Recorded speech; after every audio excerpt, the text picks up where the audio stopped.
May is Mental Health Awareness Month, and here at Open, we honor the absolute courage of the tens of millions of Americans living with mental health conditions, and we celebrate the loved ones and mental health professionals who are there for them every day. Which brings us to our first guest. Hear Your Song, a nonprofit organization empowering children with complex medical needs to make their voices heard through songwriting in partnership with the Montefiore's Youth Empowerment Series.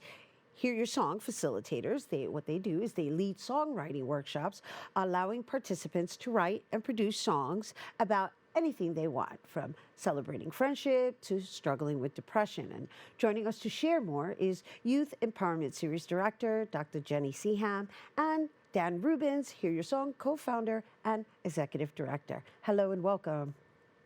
Thanks so much. Thank you for being here with us. And thank you once again for joining us, Dr. Seham. I know you have a busy schedule, so we acknowledge you for making the time to speak to our viewers. This is a very important topic, and we love your innovative style of implementing therapy. So let's just share with our viewers the dynamics of this alliance. Yeah, thank you, Rhina. I'm so excited to be back here, and because I know how beautifully you reach out to the Bronx community. I cannot think of a better way to celebrate, to really celebrate Mental Health Month than with Dan Rubins and with Hear Your Song. This is a collaboration between this really extraordinary organization, Hear Your Song, and Montefiore Medical Center's Child and Adolescent Outpatient Psychiatry Division. Hear Your Song really uniquely with us and with our model of empowering our youth, listens to voices and amplifies the voices of our kids, of our Bronx kids, shows their strength, their resilience through trauma, through depression, through anxiety.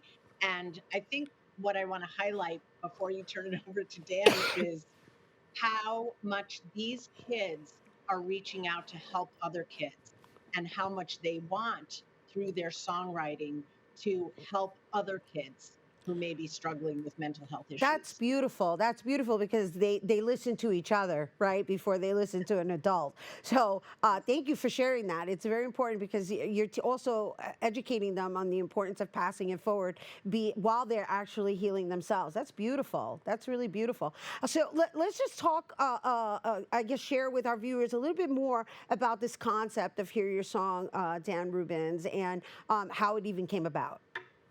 Yeah, so Hear Your Song began as a student organization at Yale University in 2014, just a community of volunteer musicians working with kids in children's hospitals, helping them write their own songs about anything they wanted. And it's really grown so much in the past 3 years since we incorporated as a nonprofit in 2020. And really, our flagship partnership is this mental health partnership with Jenny and Montefiore that's focused on letting kids express themselves in any way they want to through song.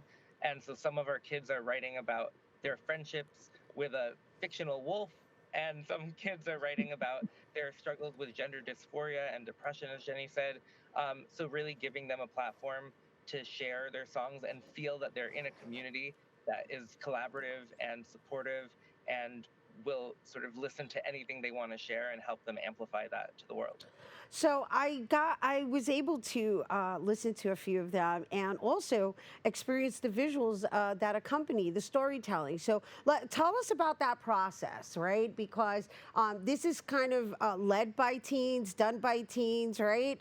With, of course, the guidance of professionals. So how do you work that out? Because I know you work with like Broadway professionals as well. So, and it looks like it's got different layers based on what I experienced just reviewing it online. Yeah, so we describe it as a kid-driven process, which Hmm. means that from the beginning, it's up to every youth songwriter what they want to write about. They're writing all of their own words, and then we're helping them with whatever part of the musical process they want to. So some of them are composing their own music, recording their own vocals, producing their own beats, and then others are collaborating with our volunteer composers and musicians to help bring the songs to life. And that includes a pair of wonderful Broadway performers, Lexi Lawson and Samantha Williams, who came up to Montefiore to perform duets with the kids, which was really this incredible extra layer of empowerment that these acclaimed artists were taking their voices so seriously enough to bring their own interpretation. That's dope. If I may say so myself. I mean, you got them producing beats, you have them composing, you have them writing. So that's like soup Anything to they want, yeah, nuts. absolutely.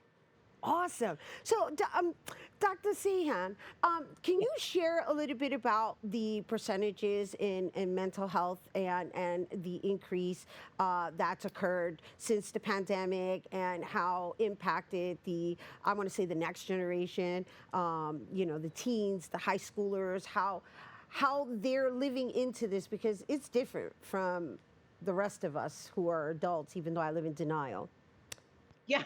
You're absolutely right. Well, I want to speak to that too, Rena, because you're absolutely right. The pandemic has made an impact. We know that prior to this, there was a mental health crisis. This has gotten even bigger. And what we know is that in a crisis, we need to do interventions that are going to really meet them where they're at. So we are working with kids and working with kids who are working with each other. And we are targeting things like loneliness, isolation, just social disconnection. And this connection with each other and with these songwriters, this is what I want to share. The kids are really inspired by the songwriters, but the songwriters, the professionals that we work with, are equally inspired, or perhaps even more inspired. The two Broadway stars that Dan mentioned, both of them came up to me, as well as the other songwriters, to say, they're amazing, they're resilient, they're smart, they're talented, they're funny, they're compassionate and giving, and please let me do more. So this is, one of the things we're doing in addition to really targeting depression, anxiety, trauma, is also targeting stigma, because the stigma and just so where we perform this in front of a live audience, Oh, all nice. of were inspired and moved. So you got to see the professional singers, but we also had an audience of family members who also got to see their kids in this position of power and empowerment, in this position of being creative and creating songwriting and singing and sitting next to professional singers who are admiring them. It is a really there is a collaboration between Montefiore and the Youth Empowerment Series and Hear Your Song, and everything we do is a collaboration. She said it all right there. I mean, on top of everything else, it's a community driven experience so that no one needs to be ashamed about their mental health condition. So I want to thank once again Dr. Jenny Seham from Montefiore's Youth Empowerment Series, and she's also the director, and of course, Dan Rubins from Hear Your Song, co founder, executive director. And once again, for more information, you can visit hearyoursong.org and or montefiore.org. Stay tuned. There's more open when we return.